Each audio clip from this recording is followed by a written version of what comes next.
Welcome to Mommy Heal Thyself. We feature guests who provide you with the tools, resources, and strategies you need to say no to a life of pain and suffering from all forms of preventable disease, toxic drugs, and unnecessary surgeries. We hope to inspire you to boldly reclaim your ability to heal and to serve the ones you love. Welcome, everyone, to our episode on Mommy Heal Thyself podcast. Today, we are going to be talking about removing the friction first, especially for you wonderful parents who are nurturing and caring for our little special people, or maybe our big special people who have autism. My guest today is Len Arcuri, and he is the co-founder of All-in-One Parent Coaching and the co-host of the Autism Parenting podcast, Parenting Secrets podcast. Len's mission is to help parents better equipped to navigate the journey to support their children. While most resources and support are focused on the child, Len knows, and we know, that the secret sauce that the child benefits when the parent works on him or herself first. So Len, welcome to our podcast today. Thank you so much for having me. It's great to be with you. Oh, well, before we get into all of this nitty-gritty stuff, tell us a little bit more about your story and what has brought you to this path. Sure. I'll keep it high level, so feel free to pepper me with questions. But my wife and I, with our firstborn, my son's name is Rye, and he just had a whole host of health issues early on, was diagnosed moderate, borderline severe on the autism spectrum around 18 months. So effectively, that was the catalyst in terms of my wife and I being new parents. We so wanted to make good decisions and to help him as any parent would. But overall, we found from this event just a very different way to be able to navigate the journey, which fast forwarding to today, that's really what now we're all about, is to help parents, not in terms of what to do, because every child's so unique, but we know by changing how we were navigating the journey, and we made all the mistakes up front, that way of navigating is the key. And so for our son, he's made incredible progress, and my wife and I are convinced, not that we did such a great job, but we feel like we got out of the way, because the way we were showing up initially was not going to be useful for our son. So he had a lot of health issues. Basically, he went from being a child who was like 90th percentile height and weight, all the wellness visits were going wonderfully, and then basically his health just went off of a cliff, pretty much after his 1-year birthday. And there were a number of events that kind of happened at that time, and I can go into all the details, but basically his immune system just got overwhelmed and was wiped out. And the boy, who was growing really steadily and strongly, just basically became failure to thrive. He became allergic to everything that he ate. We got allergy panels done. He was basically allergic to everything, and any food he ate, he became allergic to that. So he, over the period of months and years, just kept progressing downward to where he was, I think he got down to about 4th percentile in height and weight, was basically failure to thrive. And it was incredibly hard, challenging, difficult. But again, he ultimately turned around. We started to find more and more things that were helpful for him. They were all opposite of what everyone told us to do. So we found answers for him. We're grateful that we did. We had so many dynamite, people who entered and really helped. They were all part of this team, this community around him, where we're delighted to be able to say that yes, ultimately we found answers that were right for him, and he started to make steady improvement, and to where now, fast forward, he's going to turn 17 in December. He's a happy, connected kid. And this is a boy who had all the hallmark symptoms of autism, totally in his own world, a lot of self-injurious behaviors, huge gut issues, had wanted nothing to do with our world, and the fact, and had no words. He had a few words and regressed and lost them. And for a good number months, probably year, almost a couple of years, I really wasn't even sure if he would ever be able to talk and be able to communicate. So from that extreme place that he was in, for now he's a happy, connected kid, doesn't stop talking. He loves people, he's engaged, and physically he's healthy. So again, he did all the work. My wife and I are grateful for everything that happened, because, and I know that sounds ridiculous because I would never have said that early on, but he has been our teacher every step of the way. And the minute we started to listen and pay attention and to be open with a different way of parenting, and to shift our perspective on our role, and even to shift our perspective on the goal, that made all the difference. So yes, I love the term of, to remove the friction first, because I know what's true for me and my wife. I'll just speak for myself, and what I think very well may be something that you, Michelle, can relate to, and perhaps your listeners, is that as much as we want to be the best parent we can be for our kids, the reality is we have our own stuff that's in the way of enabling us to really be that best parent. So if a parent can focus on where are they generating, like I asked myself, where am I creating the friction? Because if I'm creating it, the great thing is I can do something about it. It's not outside of my control. And so that's the key message, is that we unintentionally generate and put obstacles in our own way. And if we could just remove those obstacles and address that friction first, so much opens up for your child and yourself. So now let's jump into that. And you said a lot of stuff that it's just like, yes, especially when you started talking about community. I love talking about community. But now today, I want to dial in more on who is the person that you specifically work with? What is it that they're dealing with? What are the challenges that they're dealing with? And tell us more about, what do you mean about removing the friction? If you can give us an example. So you're talking about the coaching that my wife and I do right now? Well, the organization that you have, meaning that yes, there are people that you are servicing. That's why we have you here on our podcast, because you are providing a phenomenal service. A lot of times we focus on the child, and there are lots of different resources that are out there for the child and what you can do to fix your child and blah, blah. That's right. Yeah. But you guys, what drew me to you is that you have a very different kind of approach.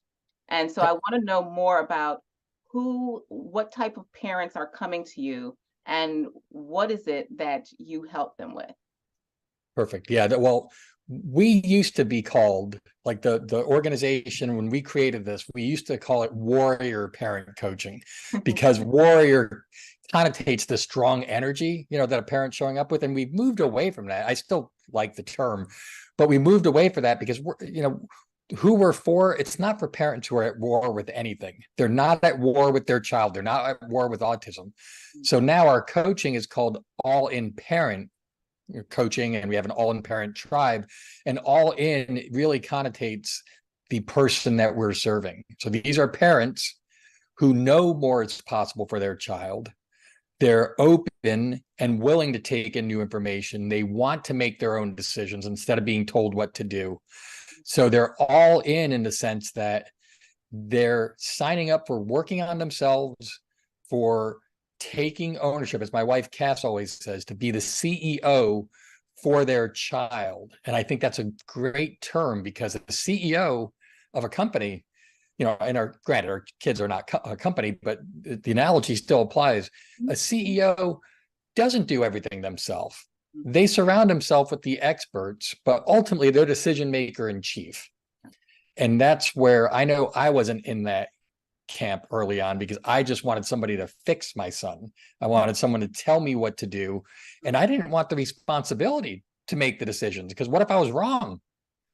So the parents we coach, that's one of the big fears, is they're worried about making a mistake. And so that's why so many people comply with what's expected or what their doctor recommends, even if their intuition says that doesn't feel right. They still do that, because nobody can judge you if you followed, the the norms or the guidance or the standard path. So we are for parents, and I wasn't that way at the outset. We're for parents who raise their hand and want to step into that role, which I know takes courage. So I think we're probably for courageous and hopeful parents who know that nobody knows their child better than they do. So therefore, they will, in partnership with their spouse, but they are the decision maker in chief. So now, speaking about this fear of making mistakes, Yeah. what is one mistake that you find a lot of our parents are making when they are on this journey? There are a lot. And I say that not judging parents listening. I just know I made a lot. And that's why my life's work is now to help parents see these different perspectives, these different ways, because these mistakes that you're mentioning, Michelle, we're programmed to make these mistakes. So it's not like parents make a mistake that, bad judgment or whatever. It's like, no, if you do what we've been conditioned to do and to judge the way we're conditioned to judge, those are the mistakes that come top of mind. So for me right now,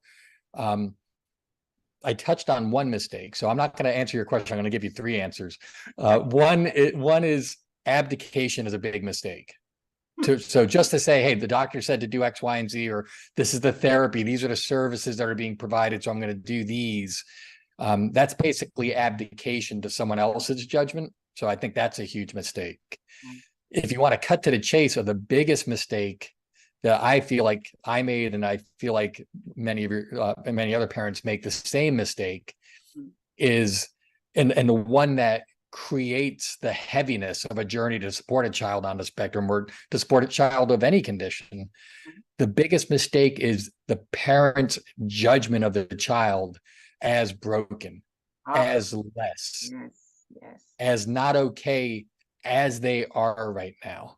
Like I loved my son unconditionally, and early on, I loved the version of him that I was hoping he would become. I really didn't care for the current version. And so because of that, my judgment of him as broken and therefore needing to be fixed. Why that was such a mistake for me is that by doing that, and I know a lot of parents probably share looking at their child perhaps as broken. What I didn't realize is that even though it wasn't my intent, I was basically doing this to my son. I was kind of trying to draw him close to me to get him out of his world and more into our world. So I was trying to bring him into my world. But because I was judging him, even though I was trying to draw him in, I was also giving him a big, the other hand was basically pushing him away. So I was giving him mixed messages, and he was receiving those mixed messages. So he knew I wasn't fully with him. He knew I wasn't fully accepting him as he is. And therefore, I know I wasn't creating an environment for him where he felt safe and seen and heard. And if I was him, I wouldn't have wanted to connect with me until I shifted and accepted him as he was and dropped that belief that he's broken. Exactly. That's when everything shifted. I love that you say that. In fact, that is what I refer to as our first and most important heart hack in dealing with our children who have this gift, which is to shift into a zone where we are able to truly see them for who they are, which are gifts, and to see their differences as being a blessing and not a curse. And I found that to be the changing moment when I was dealing with my daughter, the moment that helped me to remove the friction, because I was the one creating the most friction. Like you said, I'm here trying to make her into this image of what I think a child should be, the perfect child or whatever, the neurotypical, however you want to describe it. And she's never going to be able to fit into that little box. So I love the fact that you said that is probably the most important mistake that you and many of us as parents make. So now, the flip side of that, what would be your biggest tip or biggest encouragement for our parents when they are in this journey? Okay, so I think before I answer that, I'm just going to say two quick things on the prior one. One, Okay. that view of judging your child as broken, again, everyone around you is going to confirm that. They're going to confirm and validate that your child's freaking broken.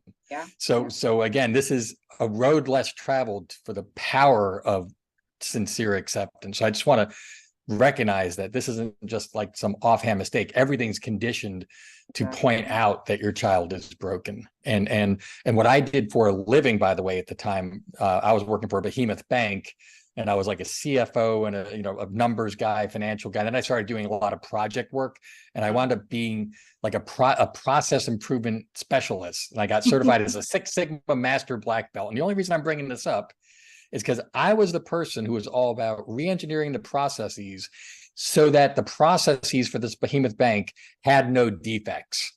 So my job was about eliminating the defects. So I was so wired to look at my son saying, no, Yeah. he's not okay. He must be fixed. So anyway, I just wanted to go back to that. I agree completely.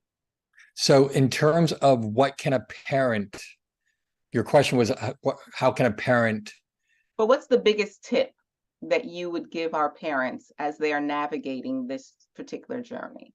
Yeah, I probably have 12 I'd love to be able to rattle off right now, but the biggest one, I think, related to what I've shared, is really give more thought into what is the goal? What are you going after? And because I had that so wrong early on, because my goal was to fix my son. I was not going to be okay until autism was not the label, right? Like, and so I was like this, warrior parent. Like, I'm going to do everything, throw everything but the kitchen sink at my son to change this, because my goal is for him to be quote unquote normal and not to have autism. So I think the tip I would give is really reconnect with what is it that you really want. Because what I learned is that if all I cared about was my son didn't have an autism diagnosis, well, guess what? I could have gotten a nice pool of money together and gone and found a developmental pediatrician who would I'd pay him off to write a report that says my son doesn't have autism, right? And I could show that to everyone, mission accomplished. Certificate. Right. But that wouldn't help my son at all. So the shift that made such a big difference for me, and why I'm throwing it out as a suggestion, a possible suggestion, is if you really check in with what you really want. When I actually did that, I shifted. Okay, I realized that fixing my son and having no autism was a stupid goal. Very understandable. Everyone was supporting me in that. It's easy to explain to people, but that was not a useful intention, wasn't a useful goal. When I shifted and really dropped into my heart about what is it I want most right now, what I really wanted was, I wanted selfishly to feel connected to my son, and I wanted him to feel connected to me. So connection was the goal. Well, guess what? When that became the goal, all my actions changed, right?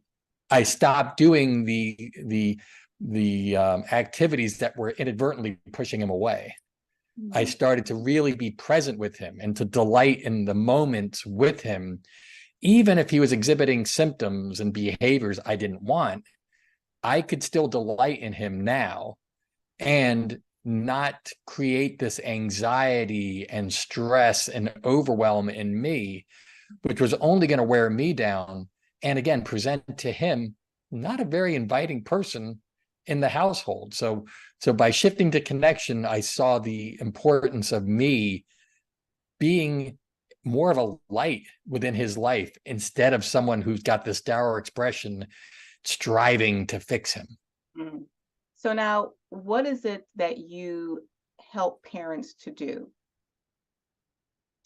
Well, it's always a little bit hard to explain, but the simplest way is, there's a lot of people out there who, for a parent of a child with autism, like you said, there's a lot of people who are out there helping to fix the kid, with services and interventions and the like. And there are some people out there who want to support the parents or providing support for parents.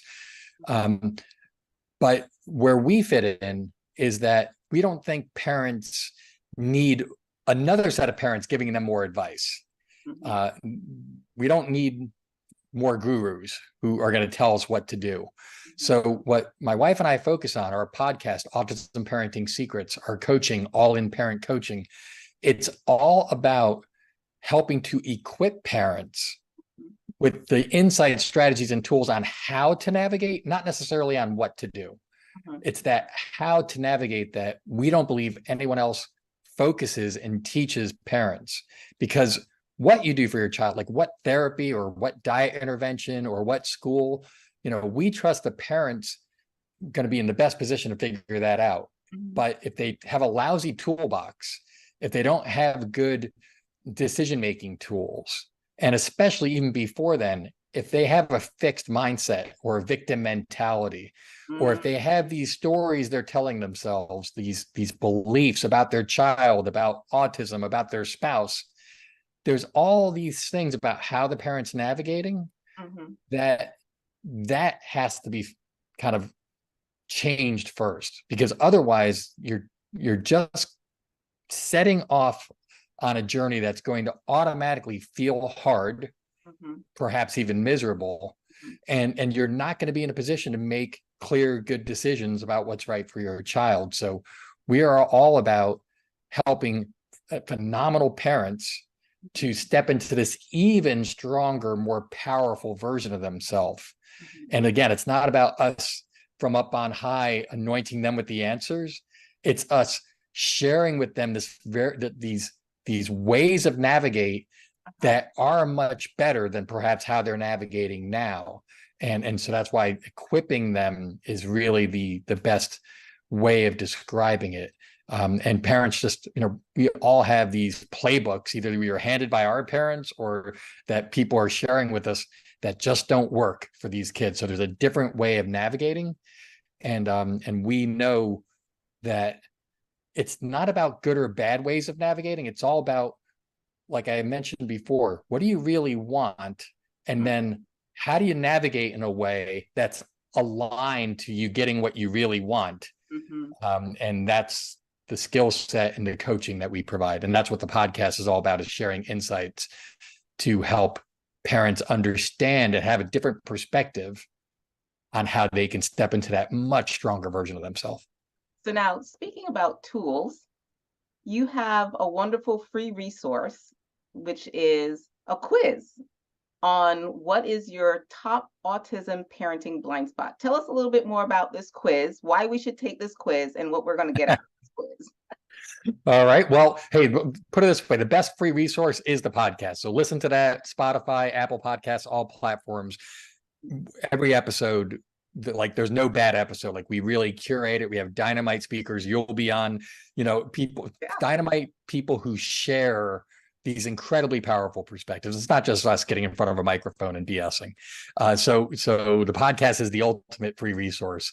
But the quiz, yes, is getting to this way of navigating. Like, there's 5 kind of aspects of how a parent navigates. And every parent, just like every child, is so incredibly unique, which is why it would be idiotic for me to say to any parent of a child who's been newly diagnosed, for me to say, hey, you should do this, this, and this, is idiotic, because that may, like, what was relevant for my son or what helped my son may have nothing to do with this child. It's the same thing with parents. Every parent shows up not equipped, but where they're stuck is going to vary wildly from parent to parent. So the quiz is meant to say, okay, well, in a very simple quiz, what's the top area for you, the parent, that's most in the way? And so what I was alluding to earlier with this, the idea that my son is broken, right? That's a belief. That's one of the 5 areas, is the beliefs that the parent's holding oftentimes is a huge source of that stress and anxiety. So the quiz will help reveal, of the 5, with beliefs being one of them, right? We call them the roots, because visualize you're a tree, and there's 5 aspects of how you're operating. The roots of the tree, to below the surface, those are the stories we're telling ourselves that we're not even conscious of. Yeah. But by shifting, and sometimes just making a slight tweak to what we're believing, you free up so much energy and power. So that's what that quiz is all about. But To identify. what are the 5 types? Well, the beliefs are a big one. And so that's the roots of the tree. The trunk of the tree is mindset. So again, most parents who are drawn to our podcast, the mindset's not going to be the biggest drag. These are parents who know more is possible, who have more of a growth mindset. They're not in victim mentality. But it's easy for parents to, even knowing that, to still be in victim mentality. And again, I say that because I was there for a long time. So the trunk of the tree is mindset. Then you have the soil that surrounds the tree. That is the environment. So that is basically toxins in the environment. So whether it's chemicals, pesticides in the air, food, and water, that's toxic. I'm sorry? People. I was just going to say, yeah. So it's toxins of all kinds, including electromagnetic fields. And you're 100% right. Toxic people are something that most parents don't really give much thought to. But like, who is surrounding you? Who is surrounding your child? It's amazing to me, particularly if a child's getting some form of therapy, where there's a therapist who's a horrible fit and the child has no connection with, hates going, and parents don't swap that therapist out. They don't make a change because toxic people, and sometimes those toxic people are family members, knowing what's toxic in your environment and making some changes to create a more uplifting environment is a huge part. So the soil is the third area. The fourth area are the leaves of the tree. So that's the knowledge that a parent has, and then the actions they're taking. This is where most parents start. Like us, we got a diagnosis. We started rapid firing action after action after action, draining the bank account. And that was all nonsensical if the mindset wasn't right, if our beliefs weren't supportive, if the environment, if we were in toxic soup, all those actions are less likely to have any impact. So the leaves are the knowledge and the actions. And then the fruit of the tree, that really is this vision of what the parent's going for, what they want, what they're wanting for their child, what they're wanting for themselves. So to make that destination really super big and clear is another big part of it. And again, that goes back to what I was sharing, where, I wanted connection in my family, but if my own goal was only no autism, that's a crappy goal, basically. So the fruit of the tree is the vision. And then the thing related to that very few parents or anybody really does in a meaningful way, is to take that vision and then to break it down and to actually have a goal, or maybe a few, but at least one goal that's very specific and measurable, that you can channel your energy on trying to improve now. Like, without goals, it's just chaos. You move from thing to thing to thing. So the fruit of the tree is the fifth area, which is vision, and then breaking that down in some way to a useful goal that channels your energy. Awesome. Well, I am excited about that quiz. And I think in actuality, it's a good quiz for any parent, really and truly, not just autistic parents. So ladies, I encourage you, look into the show notes, click on that link, and go to the quiz. And after you do the quiz and get all that juicy stuff, go and listen to a lot of those different podcasts, lots of different content, lots of different speakers. And I assure you, you will be as blown away by this couple as I am. So Len, thank you so much for joining me today. Thank you, Michelle. I really do. It's an honor being here with you. And yes, that quiz, it's allinparent.com/go is where people can go.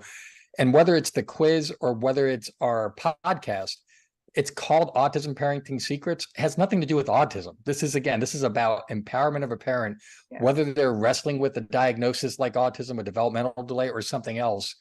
This way of navigating applies across the board. So a big piece of it, as I alluded to, and why I love what you do, is if you do it in isolation and try to do it totally alone, you're just so undercutting your odds of success. So community is so incredibly important.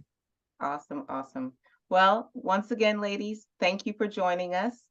We look forward to seeing you on the next episode of Mommy Heal Thyself. Until next time, Peace and blessings. Thank you for tuning in for this episode of Mommy Heal Thyself. If you like what we're doing here, please share, subscribe, like us, and leave a comment. Your feedback is